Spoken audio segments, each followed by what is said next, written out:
football fans, welcome to Friday Night Varsity Preview. I'm Rachel George, joined in the studio by Aaron Schoonmaker. We are in week 3. A lot of teams head on the road this week. Plenty of action going on. Let's jump right into things with the Laney Bucks, who are 2-0. Yeah, she says a lot of teams on the road. One team at home here in Wilmington this week is Laney. Their offense is on fire. They've got them out to a 2-0 start. I was at their practice yesterday, which was Tuesday, so check it out. All cylinders, man. We're trying to run the ball, pass the ball, air it out. We're trying to do everything on the offensive field, man.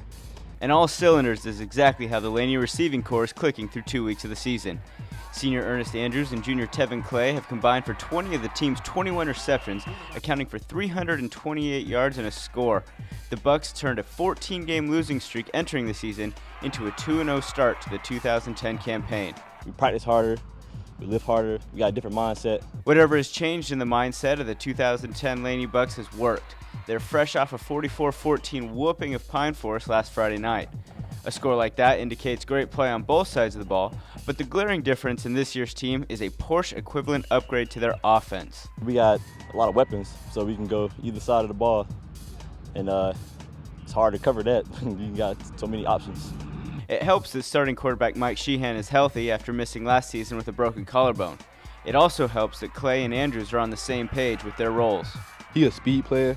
I'm usually like a jump ball. I mean, I'm fast too, but I'm a jump ball player. We might send him deep because of his size, and then just send me on an out route, something towards the sidelines because of my speed, just something where we can get him downfield one-on-one with a DB and me one-on-one.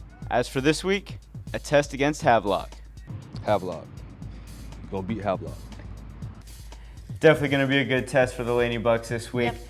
But now it's time for the best part of the show. My favorite, your favorite. It's back again this Wednesday.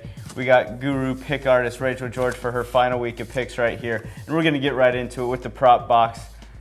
Bunch of goodies up in here.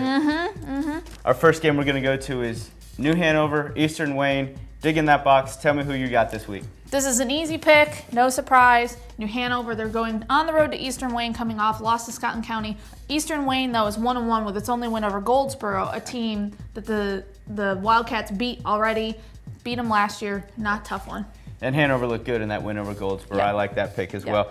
Let's go to North Brunswick Trask. Two very good teams, very hot right now, coming off wins. Who do you like there? Well, North Brunswick is 2-0, but by a total of 9 points getting wins. That team is always full of athletes, and if you ask me, 9 points is kind of a little bit of a slow start for them.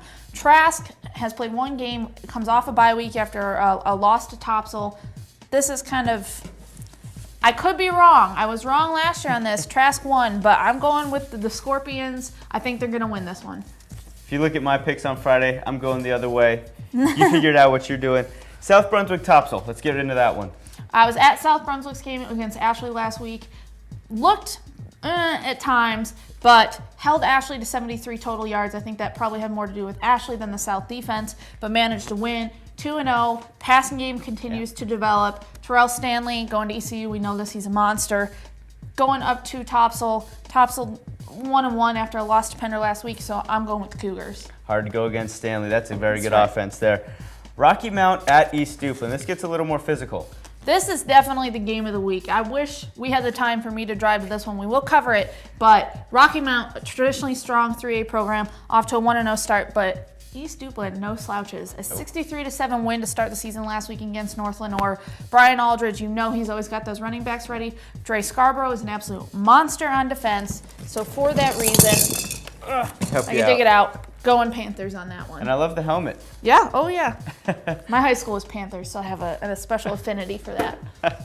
All right, last game we're going to go to. This is Game 5 here. Be sure to check Friday for the rest of them. Game 5 here, East Columbus Pender.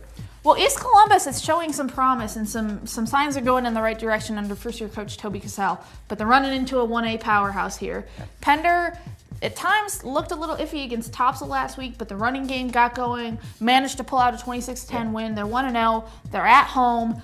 They can run all over you. Shaq Hooper, Josh Johnson, J.D. Powell, all those kids. So first time this season, going Patriots. And we're emptying the box with helmets. That's 2 helmets for you this week. That's going to be a good game on the ground. Be sure to check that one out. Let's get into the other games. Ashley on the road at White Oak. Screaming Eagles 0-2 trying to get a win. Hoggard for the first time in 14 years, also 0-2 up in Fayetteville at Jack Britt. Bucks 2-0. That's going to be a tough one for them. Well, Hoggard really needs to get things going. They need to get back to that physical brand. Laney needs to keep up what they're doing on offense. Tale of two offenses with those two teams right there. Yep, absolutely. You mentioned Laney, home against Havelock this week. Another key game that we'll be covering, James Keenan, 2-0 at East Bladen. The Eagles are only 1-0. They started last week, but it was a 52-0 win, so that's certainly the way to start.